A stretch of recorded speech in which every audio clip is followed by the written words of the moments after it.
Welcome back, everyone. This lesson is going to focus on two optional features possible with ExpressRoute called Global Reach and FastPath. Overall, these are going to be pretty high-level conceptual breakdowns that there are going to be a few key points, especially from an exam perspective that we want to focus on. In this lesson, not surprisingly, we're going to focus on both features, first talking about Global Reach and then talking about the FastPath service. Starting off with a quick high-level breakdown, these are both optional features for different high-performance and niche needs. From an exam perspective, I would recommend paying special attention to the different type of SKU requirements for each of these different features. With that, let's go ahead and take a quick look at the Global Reach feature. Overall, ExpressRoute Global Reach is a feature which lets you directly connect different on-premises locations, not to Azure, but directly to each other, piggybacking or using Microsoft's direct backbone. In Microsoft's documentation, they essentially refer to Global Reach as building your own cloud. However, you are using Microsoft's network infrastructure or their own private backbone to build your own private on-premises cloud. From a SKU perspective, this requires the ExpressRoute Premium Circuit SKU in order to enable Global Reach. How it works from a high level, from our example topology on the right side, we have a San Francisco and a London office, and without Global Reach enabled, we would have to go through different Azure virtual networks for one direct branch office to connect over to another. However, using the ExpressRoute Global Reach service, we can essentially bypass routing through our different Azure virtual networks, or really any other direct Azure resources in general. Rather, we can establish a direct private connection from one site over to another using Microsoft's private backbone. This is a more direct connection from one location over to another without having to go through different Azure networks first.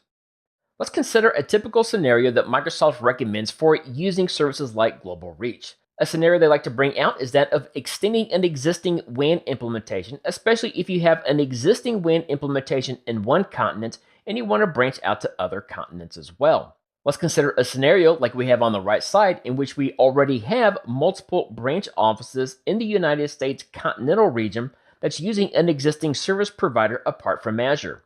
These branch offices would most likely be connected with an existing SD-WAN implementation, maybe over MPLS, and they all have a private connection to each other. Well, let's say this company is growing and wants to expand to different other international offices, maybe one in Tokyo and Hong Kong like we see on the left side there. How exactly can we establish or extend our private networking infrastructure, not over the public internet, to these new branch offices? Well, one suggestion is to use the Global Reach feature, in which we will use the Microsoft Global Network and establish an ExpressRoute circuit in 3 different locations, one in Tokyo, one in Hong Kong, and in this case, one in Silicon Valley.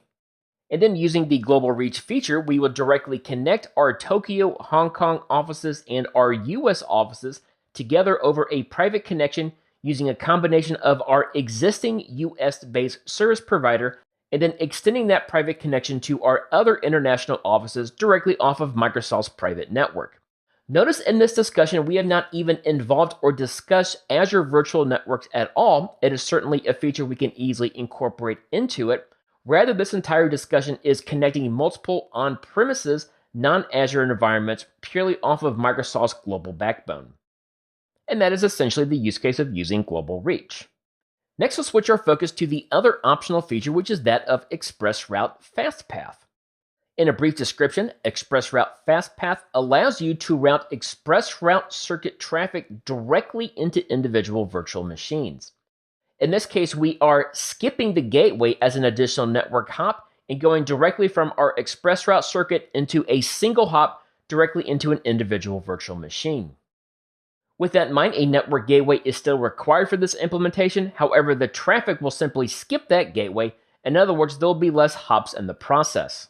Typical use case for FastPath is when we need the maximum possible performance at the lowest possible latency, in which we remove our virtual network gateway as an additional hop, and by that measure additional latency to go directly into a virtual machine that needs as much speed as possible.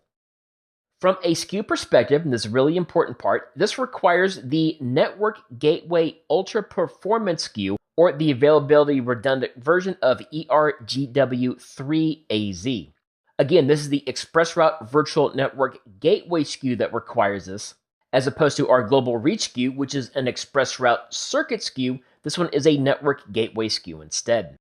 With that, it's going to conclude this quick conceptual overview of two optional features in Global Reach and FastPath. Again, pay special attention to the high-level overview of what these optional services does and the SKU requirements for each one of those. Let's go ahead and review our key takeaways and then move on.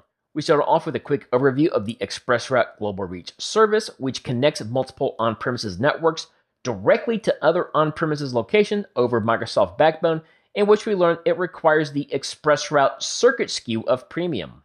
And we also discussed the ExpressRoute FastPath feature, which was able to route traffic directly into a virtual machine, therefore skipping our network gateway. You do, of course, still need a network gateway, but the traffic simply bypasses this. And from a SKU perspective, this requires the Network Gateway Ultra Performance or its Availability Zone Redundant SKU as well. That's going to go ahead and wrap up this lesson. Let's go ahead and move on to the next one.